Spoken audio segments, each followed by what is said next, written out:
Mexico's Claudia Sheinbaum has some of the highest approval ratings of any sitting world leader. She's won praise domestically and abroad for her defiance of President Trump's tariff threats. But behind her calm and pragmatic image lies a far more disruptive domestic agenda, one that could radically undermine Mexico's rule of law. Today, Mexicans are voting for the first time ever to choose all their judges, who will fill hundreds of positions from the nation's Supreme Court down to its local courts. No other country has ever done this. The radical idea was passed last year by former President Andrés Manuel López Obrador, known as Amdlo, and his party Morena.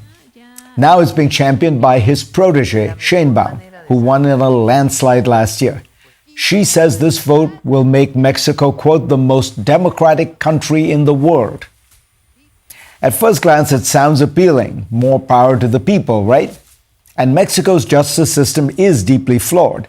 Survey data suggests that more than 90% of crimes go unreported or uninvestigated, while Human Rights Watch says fewer than 16% of investigations are resolved. In response, Morena says having elected judges rather than appointed ones will make justice less corrupt and more accessible.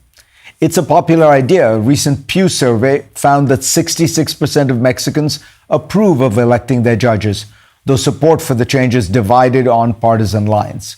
But critics warn this looks less like reform and more like a power grab. Morena's huge majority means that most judicial candidates are now vetted by party loyalists. The reform has drawn a sharp rebuke from former Mexican President Ernesto Zedillo, who led electoral reforms that ended 7 decades of one-party rule in 2000. He wrote recently that it will obliterate the judiciary as an independent and professional entity and place it at the service of those who hold and concentrate political power. Another major concern is the lowering of qualifications. Under the old system, becoming an appellate court justice could take decades through master's degrees, PhDs, and special training. Now the requirements are minimal. Basically, you need a law degree, good grades, and just 5 years of legal experience. The Economist puts it bluntly: cases on constitutional law and million-dollar commercial disputes will be heard by people who may never have set foot in a courtroom. To justify her reform, Sheinbaum points to the US, where 39 states elect at least some of their judges, though federal ones are all appointed. But even this more modest model has its problems, like expensive campaigns and judges who can be swayed by public opinion.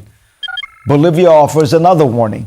Since it introduced elections for its high court in 2009, the voting public doesn't seem thrilled with their new power.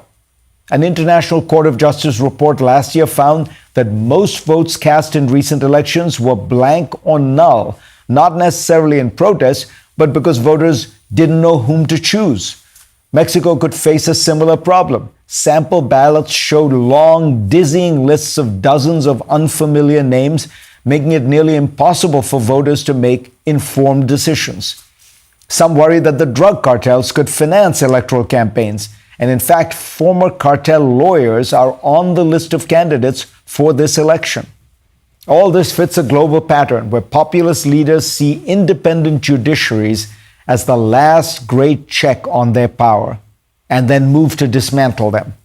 Look at Israel, whose Prime Minister Netanyahu is trying to weaken the Supreme Court's writ.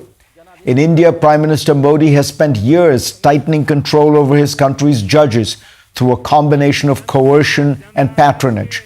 Turkey's President Erdogan has stacked his judiciary with loyalists, enabling him to arrest his key rival and former Istanbul mayor, Ekrem İmamoğlu, just days before he was to be nominated as a candidate for the next presidential election.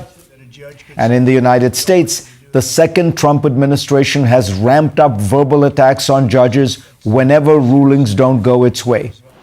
In Mexico, the courts were once the biggest curb on Morena's power, until now. Justice should be based on fairness, independence, and expertise. Instead, Mexico's changes turned the country's rule of law into a popularity contest. As Mexican political scientist Denise Dresser told GPS, This is the final nail in the coffin of what used to be Mexico's very dysfunctional, very incomplete, but existent electoral democracy. The rest of the world should take note.